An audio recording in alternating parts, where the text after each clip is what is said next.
Урматтуу жергиликтүүлөр, силердин алдыңарда дагы бир жолу айтып коеюн. Урматтуу ушул жол кызматынын куруучулары бардыгыларга тапшырма. Октябрь айынын аягына чейин ушул маселе бүтүш керек. Октябрь айында силер аягында ушул ноокатта проблема жок деп чыгып кетишиңер керек. Макулбу? Мындан кийинки жолдордагы бардык жерде Кыргызстандын бардык жолдоруну, кыргыз мамлекетибиздин бардык жолдорун мындан ары сапатын, курулушун системно текшерип турабыз. Системно текшерип турабыз. Бул деген эмне?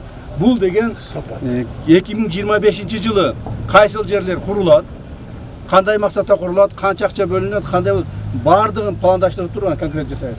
Монтип баштап коюп, таштап коюп, анан кийин элдер болсо кыйналып, же болбосо жол бүтпөй, же болбосо бузбай койбой, андай маселе болбойт.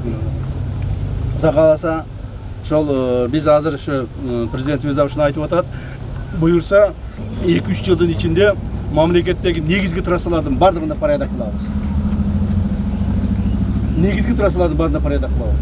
А ички чарбалык жолдорду мына губернаторлор, акимдер булар өздөрү ошол жергиликтүү дептер менен кошо жасай беришет.